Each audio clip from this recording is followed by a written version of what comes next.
Leading up to the end of part 1 of this 2-part build series, I was beginning the process of gradually refining the shape of this hexagonal component. Now, in the presence of the very suggestive glue sign, you may notice a very recent addition that was attached off camera, or was it? In this video, I'll show you how I made this addition. Then I'll make and set a trap to snare a solid timber freehand turned sphere, a sphere that underwent a cylindrical core extraction process. As a result of said process, the void was filled with a hand-carved design reminiscent of its larger-scaled, menacing surroundings that provoked it into existence.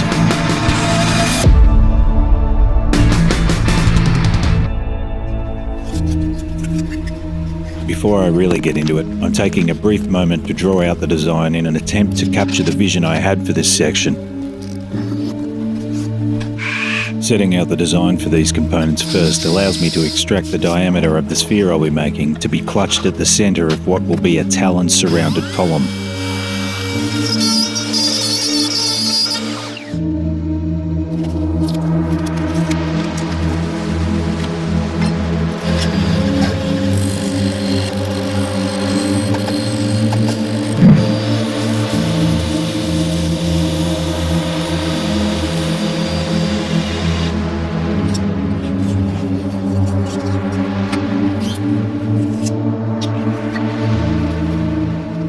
With the template made, now I can turn my attention to creating timber duplicates that begins with this piece of oak.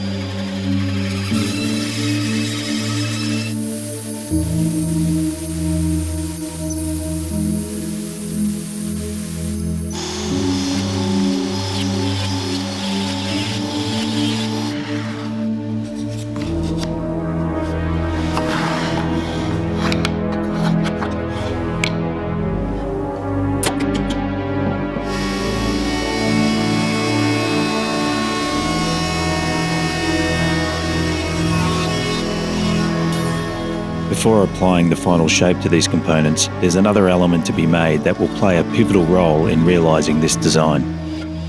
At the centre of this pillar, and keeping with the hexagonal design at the core of this project, once again I'm releasing an extruded timber hexagon to act as a linchpin to attach an evenly distributed array of 6 talon-like shaped components. The talons will then be carefully fitted, then eventually and permanently laid in a series of trenches that surround the pillar. My intentions for boring the half-inch hole you just witnessed didn't quite pan out. Nonetheless, it's all part of the experience of partaking in the pursuit of the unknown. Somewhere in the near future, I see myself engaging in a better method to achieve elongated hexagonal forms, as it seems to be a repeating theme in my designs. Because what I'm currently using is by no means a paragon of my jig-making abilities. To be honest, it's mildly embarrassing.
In part 1 of this 2-part build series, I fitted the new hexagonal component around the existing structure retrieved from the year 2019. Now I can complete that amalgamation as I've allocated a portion of time to blend the new section with the older existing features.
I'm removing the core of this cube, making a receptacle to be filled with a placeholder.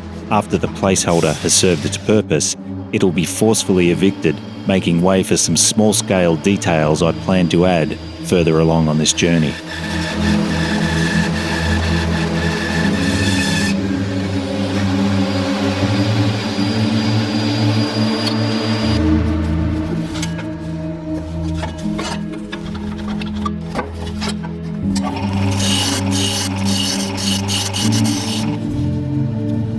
I've only done what you're about to see once in the past. This past experience had no parameters to work within, and it was very much a freestyle approach.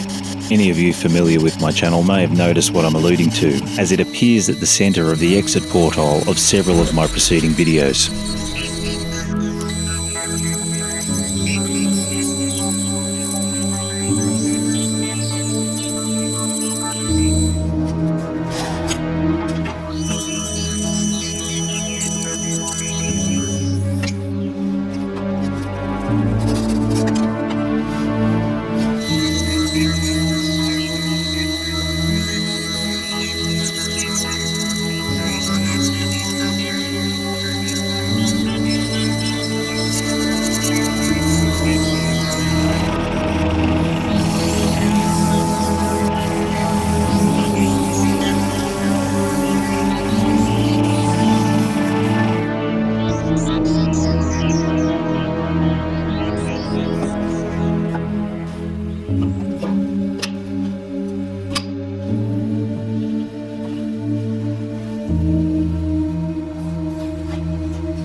This pencil line represents a no-go zone, beyond which all carving is inexcusable.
As this section is made up of 6 individual pieces temporarily held together with double-sided tape, constantly wrestling with this component to stay in the vise proved to be more than I could tolerate. So I adopted a more holistic approach to secure it in the vise. I know I'm not breaking any design barriers with this low-tech problem solving, though it was effective, and if it works, then it works.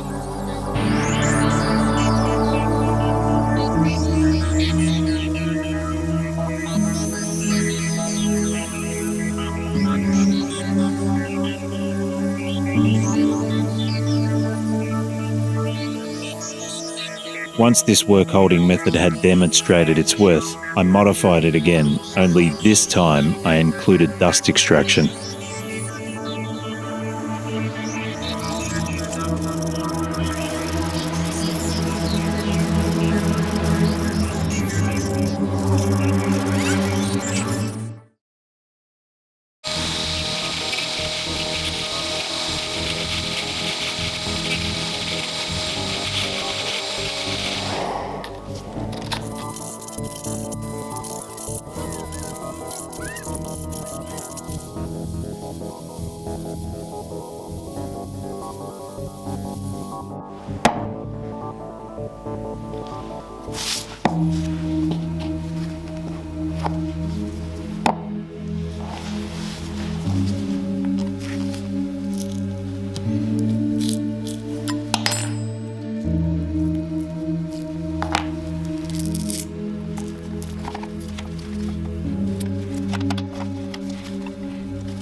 That's 1 Talon completed, 5 more to go.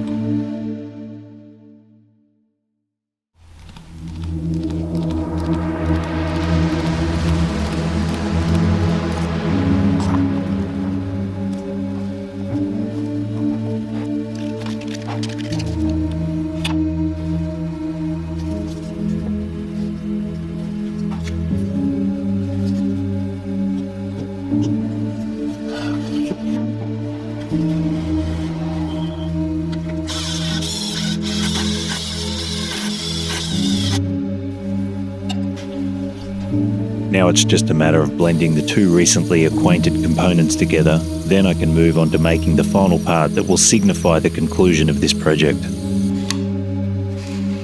But first, a quick alteration, times 6.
For this final part of the project, I thought it'd be a good idea to contain all required components and neatly accommodate everything in one split housing.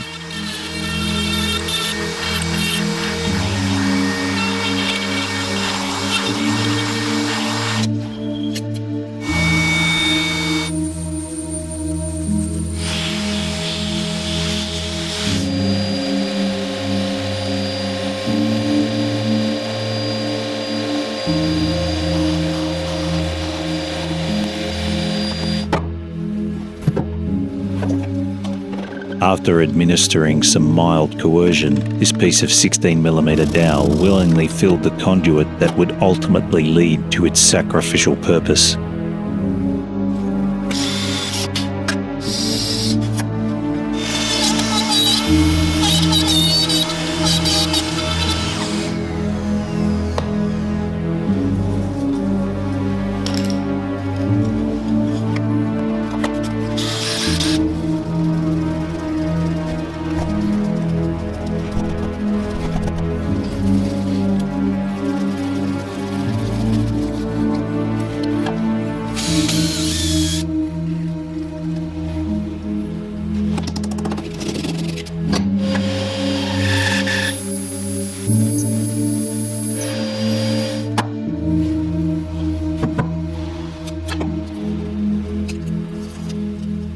This technique of applying tape and CA glue proved to be an act of futility. This timber plug failed when pressure was applied in the lathe, which was my own fault because, as I came to realise, its integrity had already been compromised due to my previously using it on an earlier project. Recycling is not without its issues. So I made a new plug off camera and held it in position with mechanical fixings rather than glue.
As you can see, I didn't quite obtain the desired depth for the power plug, so off camera I replaced these almost identical halves and drilled the centre opening a little deeper.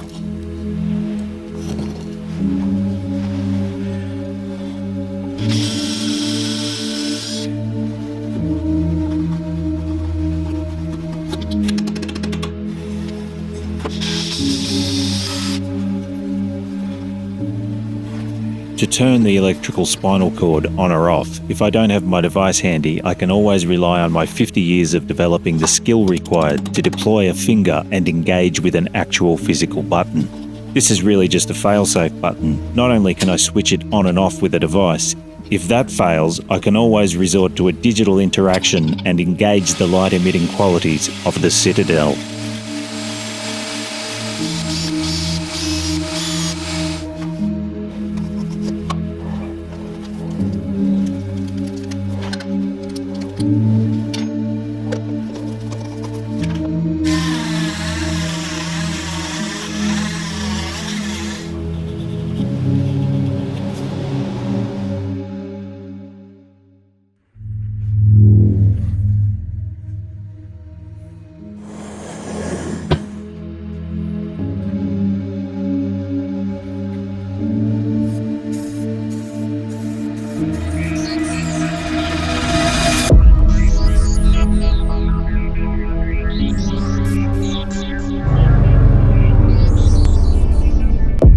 This is arguably the most important process in a long line of important processes when it comes to making any object worthy of your time. That being said, it's not necessarily the most engaging activity to observe.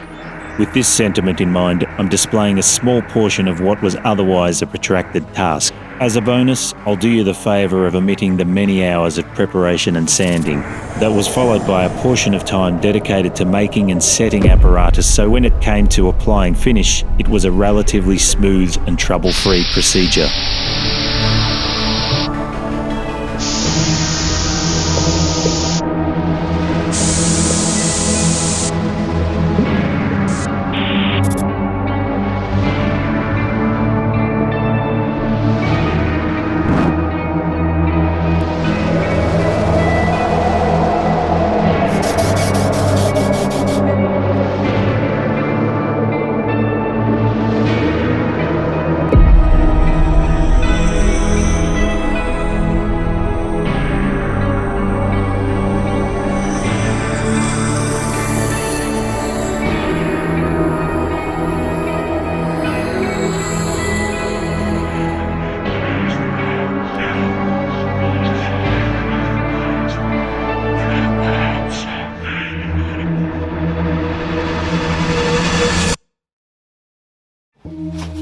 With the safe arrival of the translucent synthetic membrane, all I need to do now is assemble everything and wait for darkness to descend, as I predict it will be the most beneficial environment to see this project perform.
And that's the perfect opportunity to switch it on so you can see how it performs.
Thanks for watching.